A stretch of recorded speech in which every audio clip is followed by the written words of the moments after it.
रामपुर नाम के गांव में राजू अपने माता पिता के साथ रहा करता था। उसके पिता बंदर का खेल दिखाया करते थे और उनके पास सोनू नाम का एक छोटा सा बड़ा सयाना बंदर था। सोनू, यहाँ आओ। ये लो, केला खा लो। आओ, यहाँ आओ। बाबा, ये सोनू कितना सयाना है ना। हर बात को जल्दी समझ लेता है। हाँ, सही कहा बेटा तुमने। ये बहुत ही समझदार और सयाना बंदर है। पहले मैं इसकी माँ के साथ मिलकर खेल दिखाया करता था। फिर इसकी माँ के जाने के बाद ये सोनू भी मेरे साथ मिलकर खेल दिखाने लगा। ये भी हमारे बेटे की तरह ही है। आखिर इसकी वजह से तो हमारा घर चल रहा है। ये मेरा पक्का दोस्त बन गया है। और बाबा, ये मेरी हर बात मानता है। अच्छा, ठीक है। तो कल से तुम ही इसे अलग अलग चीजें सिखाना, जिससे बच्चे इसे देखकर और भी ज्यादा खुश हो जाएं। ठीक है बाबा। आज के बाद ये मेरे साथ ही रहेगा और मैं उसको सब कुछ सिखाता रहूंगा। राजू सोनू को पानी पिलाना, नाचना, टोपी पहनना, हाथ मिलाना जैसी कई तरह की चीजें सिखाता है, जिसे देखकर बच्चे और भी ज्यादा खुश हो जाते हैं। आओ, देखो देखो बच्चों, ये बंदर कैसे नाच रहा है। देखो देखो। अरे, ये सोनू बंदर तो हाथ भी मिलाता है। जिसे भी इससे हाथ मिलाना हो, वो 2 रुपए देकर इससे हाथ मिला सकता है। ये लीजिए अंकल, 2 रुपए। इसे कहिए मुझसे हाथ मिलाए। हाँ हाँ, क्यों नहीं। सोनू, इससे हाथ मिलाओ। अंकल, ये लीजिए 2 रुपए। इसे कहिए मुझे टोपी पहनाए। सोनू, इस बच्चे को टोपी पहना। चल। राजू ने सोनू को जो भी सिखाया था, सोनू ने उसको काफी अच्छी तरह से पेश किया, जिस वजह से आज राजू के पिता की अच्छी कमाई हो गई थी। अरे राजू, आज सोनू ने तो कमाल ही कर दिया। तूने इसको जो जो सिखाया था, उससे बच्चे बहुत ही खुश हो गए और आज तो कमाई भी बहुत अच्छी हुई है। अरे वाह सोनू, शाबाश। बाबा, मैं इसे और भी चीजें सिखाऊंगा, जिससे बच्चे और भी ज्यादा खुश हो जाएंगे। ठीक है, ठीक है। अब चलो खाना खा लो। राजू और सोनू की जोड़ी जैसे दो भाइयों की जोड़ी जैसी लगती थी। राजू जैसे जैसे बड़ा होता गया, वैसे वैसे उनकी दोस्ती और भी ज्यादा गहरी होती चली गई। अब राजू खुद सोनू के साथ मिलकर खेल दिखाता था। देखा दोस्तों, कितना सयाना है ये बंदर। आप में से जो भी इसके साथ हाथ मिलाना चाहता है, वो 5 रुपए देकर हाथ मिला सकता है। चल सोनू, तैयार हो जा। पहन ले अपनी टोपी। सोनू और राजू की जोड़ी काफी मशहूर हो चुकी थी। कई सारे गांव वाले अब उन्हें शादियों में और त्योहारों में बुलाकर राजू सोनू का बंदर का खेल देखा करते थे, जिससे राजू की काफी अच्छी कमाई हो गई थी। जब से तुम दोनों ने खेल दिखाना शुरू किया है, हमारे तो भाग ही खुल गए हैं। क्यों राजू के पिताजी? सही कहा तुमने जानकी। हमने कभी नहीं सोचा था कि हमारा खुद का घर होगा और हम सुख से रह पाएंगे। पिताजी, मैं सोच रहा था कि मैं एक छोटी सी दुकान ले लेता हूँ, जहाँ मैं सोनू के साथ मिलकर खेल दिखाऊंगा और सबको टिकट लेकर खेल देखने आना पड़ेगा, तो हमारी कमाई भी अच्छी हो जाएगी। तू जो भी करेगा बेटा, हम तेरे साथ हैं। राजू ने गांव में एक छोटी सी दुकान ले ली, जहां अब सोनू और राजू मिलकर खेल दिखाते थे। राजू दिन रात मेहनत करता रहा, जिससे उसका नाम हो गया काफी। पर उसकी इस तरक्की से कोई था जो बहुत जल रहा था। वो था उसका चचेरा भाई कालू। देखो तो जरा इसे, कैसे उछल रहा है। मेरे पिताजी ने इसे और इसके बाप को घर से निकाल दिया था। रहने के लिए छत भी नहीं थी इनके पास। और आज देखो, इस बंदर की वजह से इसका कितना नाम हो गया है। तुम कहो तो इसे सही रास्ते पे ला देते हैं। कालू, वैसे भी मेरी कुछ खास पटती नहीं है इस राजू से। हाँ, इसे इसकी औकात तो दिखानी ही पड़ेगी। तो आज रात को इसके बंदर को ही खत्म कर देते हैं। ना होगा बंदर, ना करेगा ये खेल। कालू और विक्रम सोनू को मारने का उन्होंने मौके का फायदा उठाकर सोनू को एक बोरी में बंद कर दिया और जंगल में ले आए। बड़ा उछलता है ना ये बंदर, अब उछल के दिखा। ना रहेगा ये बंदर और ना रहेगी राजू की कमाई। ये चाकू एक बार इसकी गर्दन पे लग जाएगा तो किस्सा ही खत्म हो जाएगा। उस तरफ राजू सोनू को ढूंढते ढूंढते जंगल में आ पहुंचा। चल चल जल्दी कर, चाकू निकाल और मार दे इसे।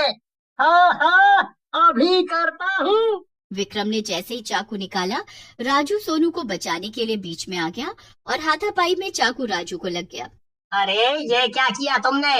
राजू को मार दिया। अगर किसी को पता लग गया तो हमें जेल हो जाएगी। चल चल हम यहाँ से भाग चलते हैं, इससे पहले कि कोई यहाँ आ जाए। कालू और विक्रम वहाँ से भाग जाते हैं, पर इस तरह मौत की वजह से राजू भूत बन जाता है। सोनू, देखा तुमने इन लोगों ने क्या किया?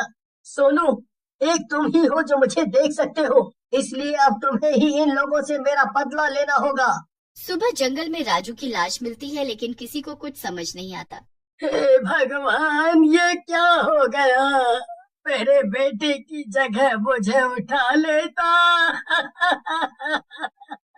माँ, बाबा, मैं यही हूँ और जिसने हमें ये दुख दिया है मैं उसे छोड़ूंगा नहीं। सोनू, यहाँ आओ, चलो मेरे साथ। अब हम उन्हें असली बंदर का खेल दिखाते हैं। राजू और सोनू कालू और विक्रम के पास जाते हैं। सुन, ये बात किसी को पता नहीं चलनी चाहिए, पर उस बंदर ने तो हमें देख लिया था ना। वो क्या कर लेगा हमारा? मैं बहुत कुछ कर सकता हूँ वैसे कालू। ये बंदर बोल कैसे रहा है? क्यों, डर लग रहा है? मुझे तो लगता है इसमें राजू का भूत आ गया है। अरे, तुम्हें मेरा खेल नहीं देखना? आओ, मैं तुम्हें आज एक अनोखा खेल दिखाता हूँ। अरे, ये हवा में कैसे उड़ रहा है? भूत, भूत, बचाओ! अरे क्या हुआ? तुम्हें मेरा खेल पसंद नहीं आया क्या? रुको, मैं एक और चीज दिखाता हूँ तुम्हें। ये देखो, मैं सिर्फ हवा में उड़ ही नहीं सकता, बल्कि ये चाकू भी उठा सकता हूँ, जैसे तुम दोनों ने उस दिन उठाया था मुझे मारने के लिए। हमें माफ कर दो सोनू, हमें माफ कर दो। हाँ हाँ, हमें माफ कर दो, हमें जाने दो। तुमने उस दिन मुझे जाने दिया था क्या? तुम दोनों ने मेरे भाई राजू को मार दिया और वहां से भाग गए। जब तक तुम सबके सामने ये कबूल नहीं करते कि तुमने ही राजू को मारा था, तब तक मैं तुम्हारा पीछा नहीं छोड़ूंगा। हम सबको बता देंगे कि हमने ही राजू को मारा था, हमें जाने दो।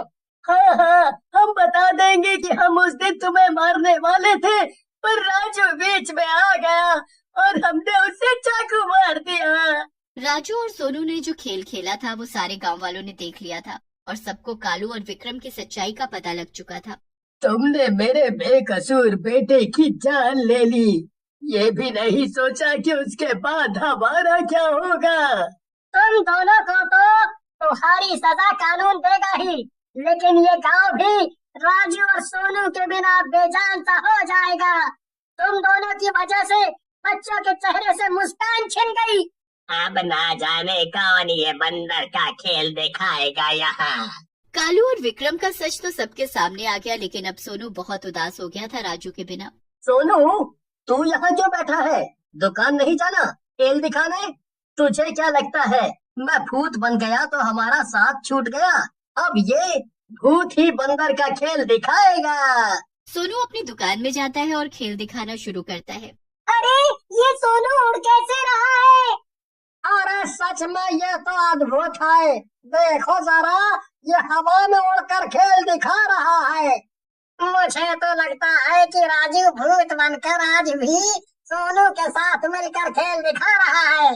अरे ये तो बहुत ही अद्भुत खेल है, ये तो बंदर का खेल दिखाने वाला भूत है। रामपुर गांव में आज भी ये खेल चलता रहा है, बंदर का खेल दिखाने वाला भूत। समुद्र के बीचों बीच एक खूबसूरत सा टापू था। उस टापू की सुंदरता को देखने के लिए बहुत दूर दूर से लोग आया करते थे, क्योंकि वहाँ पहाड़ होने के साथ साथ हरियाली भी बहुत थी। वहाँ पर एक रेस्टोरेंट था। उस रेस्टोरेंट को एक माँ बेटी चलाया करती थी। जो भी उस टापू पर आता बिना उस रेस्टोरेंट में गए वापस नहीं जाता। गाइड परिवार को लेकर उस रेस्टोरेंट में आता है। आइए आइए, ये है सबसे फेमस रेस्टोरेंट। इसमें बहुत ही अच्छा नाश्ता मिलता है। इसको अगर आप एक बार खाएंगे तो जब भी घूमने आएंगे यहाँ खाने जरूर आएंगे। वहाँ की मालकिन पूनम और उसकी बेटी उस आदमी के पास आते हैं और बताते हैं, हमारे यहाँ का सबसे फेमस नाश्ता है हमारा जादुई कीमा।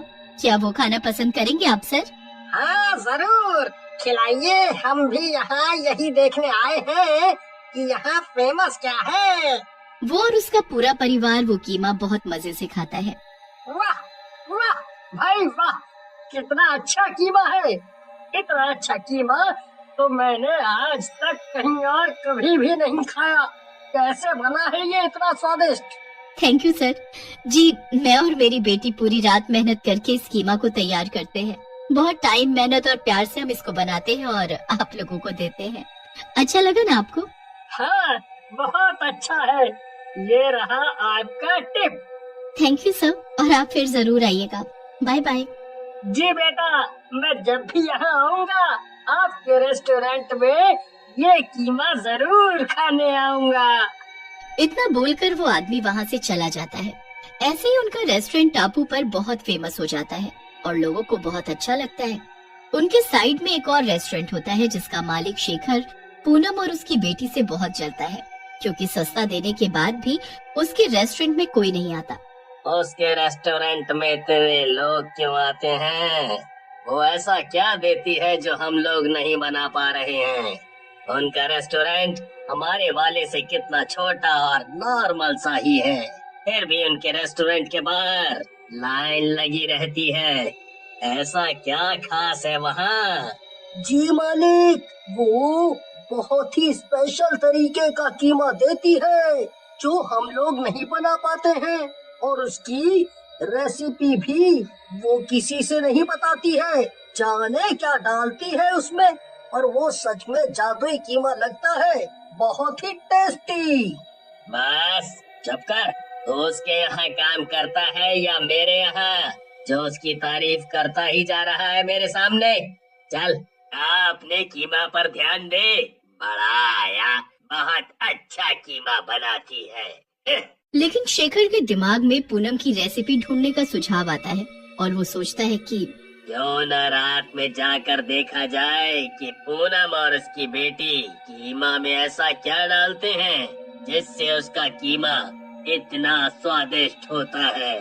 आज रात को मैं पता लगा कर रहूंगा कि आखिर ये दोनों अपने कीमे में ऐसा कौन सा मसाला डालती हैं जो मेरा कीमा फीका लगता है लोगों को। इतना बोलकर शेखर समुद्र किनारे जाकर रात होने का इंतजार करता है। चलो रात हो गई है, जाकर देखता हूँ कि वो कीमा कैसे बना रही है। अब तो सब सो गए हैं, कोई ध्यान भी नहीं देगा। जैसे ही वो पूनम और उसकी बेटी के रेस्टोरेंट में पहुंचता है तो देखता है कि वो दोनों मिलकर मसाला तैयार कर रही होती हैं। मसाला तो ये मैं भी इस्तेमाल करता हूँ, बिल्कुल एक सा ही तो कर रही है, तो इसमें क्या अलग करा है इन्होंने? देखता हूँ किसका गोश्त बनाती है ये। तभी बहुत तेज आवाज के साथ वो दोनों वहाँ से कमरे की तरफ चल पड़ते हैं। शेखर उनकी दूसरी खिड़की की तरफ जाकर देखता है कि उन्होंने टापू पर रहने वाले एक शराबी को बांध कर रखा हुआ है और अचानक वो दोनों भयानक चुड़ैल का रूप ले लेती हैं। तुझे मरने की ज्यादा जल्दी है ना, तभी हड़बड़ा रहा है। रुक, अभी बताते हैं तुझे। ये दोनों कितनी भयानक लग रही हैं। कौन है ये दोनों, और पूनम और उसकी बेटी कहाँ गई? तभी वो दोनों चुड़ैल उस शराबी का गला दबाकर मार डालती हैं और उसका खून पीने लगती हैं। अब आई न राहत। हाँ माँ, अब बाकी का काम फुर्ती से हो पाएगा मुझसे भी, वरना तो कीमा बनाते बनाते मेरा तो खुद का कीमा बना जा रहा था। अरे ये दोनों तो चुड़ैल हैं, इन्होंने उसको मार डाला। शेखर ये नजारा देखकर चौंक जाता है और उसके पैर लड़खड़ाने लगते हैं। फिर वो किसी तरह खुद को संभालता है और वहीं सावधानी से छुपकर देखता है। माँ चलो इसका गोश्त निकालकर मसाले में मिला देते हैं, फिर से कीमा बनाना होगा ना? हाँ बेटी चलो, तभी तो कल लोग खाएंगे टेस्टी टेस्टी कीमा। अच्छा, तो इसको ये जादुई नाश्ता बोलती हैं। इंसानों के मांस से बना हुआ कीमा लोगों को खाने के लिए देती हैं ये। मुझे ये सब लोगों को बताना होगा और तभी इन्होंने शराबी को चुना होगा, क्योंकि उसके बारे में कोई पूछेगा नहीं, इसीलिए चुपके चुपके अपना काम करते रहेंगे। ऐसे तो इन्होंने ना जाने कितने लोगों को मारा होगा।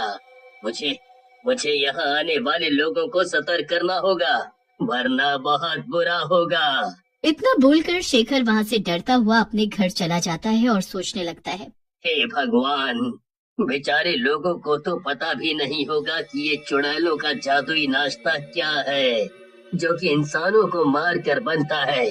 वो लोग तो बेचारे ऐसे ही खा लेते होंगे बिना सोचे समझे। क्या करूं मैं? अब चलो, मैं अपने वेटर को इस बारे में बताता हूँ।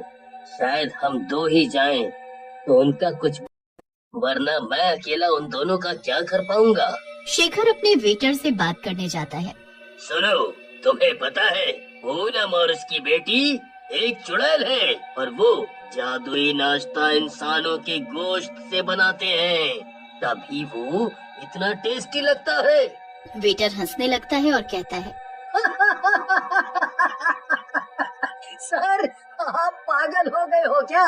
कुछ भी बोल रहे हो? आपने जरूर कोई सपना देखा होगा और कुछ नहीं। और अगर लोग मरते तो क्या बाकी लोगों को पता नहीं चलता क्या? बिना शेखर सर। अरे मैं देख कर आया हूँ, वो उन्हीं लोगों को मारती है जिनके बारे में कोई खोज खबर लेने नहीं आएगा। मेरी बात मान, हमें लोगों को बचाना होगा, सबको बताना पड़ेगा। अगर ऐसा है तो सर चलिए एक बार मेरे साथ भी चलकर देखिए। मैं जब तक अपनी आंखों से नहीं देखूंगा मुझे विश्वास नहीं होगा। हाँ, चल चल, तू अपनी आंखों से देख ले कि वो बहुत खतरनाक चुड़ैल है और वो लोगों को कैसे भयंकर तरीके से मारती हैं। इतना बोलकर शेखर अपने वेटर को रात होते ही चुड़ैलों के घर लेकर जाता है। पर इस बार चुड़ैलों को इस बात की भनक लग जाती है कि कोई उन्हें देख रहा है या कोई उनका पीछा कर रहा है, तो वो दोनों काम करने का नाटक करती रहती हैं। बेटा, तू मसाला तैयार कर, तब तक मैं जरा बाहर से घूम कर आती हूँ गोश्त लेकर। ठीक है माँ, अभी करती हूँ।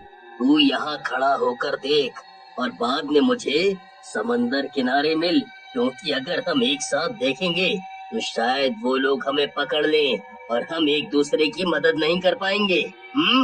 जी ठीक है, मैं यहीं रहता हूँ। और वो वहाँ से उनको देखने लगता है, लेकिन पूनम को वेटर की आहट से अंदाजा लग जाता है कि उसके घर के आसपास कोई है और वो धीरे से चुपके से वेटर के पीछे भयानक चुड़ैल रूप लेकर खड़ी हो जाती है। इस बात की वेटर को भनक भी नहीं होती कि चुड़ैल ने उसे घेर रखा है। सर भी ना फालतू की बात करते हैं। पूनम की बेटी तो अभी मसाला ही बना रही है और वो भी हमारी ही तरह तो कर रही है, लेकिन गोश्त कहाँ है? दिख ही नहीं रहा है और ना ही कोई आदमी दिख रहा है। और ये तो लड़की ही है, कहाँ चुड़ैल है? सर सच में पागल हो गए हैं। गोश्त तो अब मिला है ना मुझे, तो तुझे पहले कैसे दिखाई देगा? हाँ? वेटर जैसे ही पलट कर देखता है वो दंग रह जाता है। मुझे माफ कर दो, मुझे माफ कर दो। मैं तो शेखर सर के कहने पर यहाँ आया था। मुझे नहीं पता था कि तुम लोग क्या करती हो और क्या नहीं। मुझे जाने दो, मुझे कुछ मतलब भी नहीं है। तुम लोग जो चाहे करो। चुड़ैल उसकी पूरी बात भी नहीं सुनती और उसको मार डालती है। फिर उसको खींचकर अंदर ले जाती है। इसी की भनक लगी थी मुझे, ये हमें देख रहा था, आज इसी का कीमा बनाएंगे। हाँ माँ, ठीक है, मजा आ जाएगा। ये सब शेखर देख रहा होता है। उसने ये सब फोन में रिकॉर्ड कर लिया था। ये मैंने क्या कर दिया? मेरी वजह से वेटर मारा गया। मुझे उसको लेकर नहीं आना चाहिए था। मेरी वजह से इसकी जान चली गई। पर इस बार मैं इनको नहीं छोड़ूंगा। अब मैं इनकी पोल खोल दूंगा और जाकर टापू के लोगों को भी दिखाऊंगा और इनको सबक सिखा के रहूंगा। शेखर जल्दी जल्दी लोगों को बुलाता है और इकट्ठा करके सबको अपनी बनाई हुई वीडियो दिखाता है। सब ये भयंकर सच देखकर बहुत डर जाते हैं। ये सब क्या है शेखर? बहुत डरावना है ये सब। ये वही है जो आप लोग देख रहे हैं। पूनम और उसकी बेटी चुड़ैल है। वो लोगों को मारकर उनका कीमा बनाकर बेचती हैं और सबके साथ धोखा करती हैं और ऐसा कीमा बनाती है जिसको लोग कितना पसंद करके खाते हैं। देखो देखो ये कीमा कैसे बनता है। हमें हमें लोगों की जान बचानी होगी और इन चुड़ैलों को मारना होगा। लेकिन हम इनको मारेंगे कैसे? ये दो है, ऊपर से चुड़ैल है, हमसे ज्यादा शक्तिशाली भी होंगी। हम लोग इनको कैसे मार सकते हैं? मैंने सुना है कि चुड़ैल अपनी बेटी से बहुत प्यार करती है। अगर हम पूनम की बेटी को आग लगा दे तो वो अभी छोटी है और इतनी ताकतवर नहीं होगी। अभी तो वो चुड़ैल दुख में खुद ही मर जाएगी। टापू वाले उसकी बात समझते हैं और पूनम की बेटी को अकेला जाता देख उस पर आग फेंक देते हैं। वो मासूम सी लड़की से एक चुड़ैल में बदल जाती है और जलने लगती है। जब ये चुड़ैल को पता लगता है तो वो भागे भागी जाती है और अपनी बेटी को बचाने के लिए उसकी आग बुझाते बुझाते खुद भी उसी में लिपट जाती है, जिससे दोनों चुड़ैल जलकर मर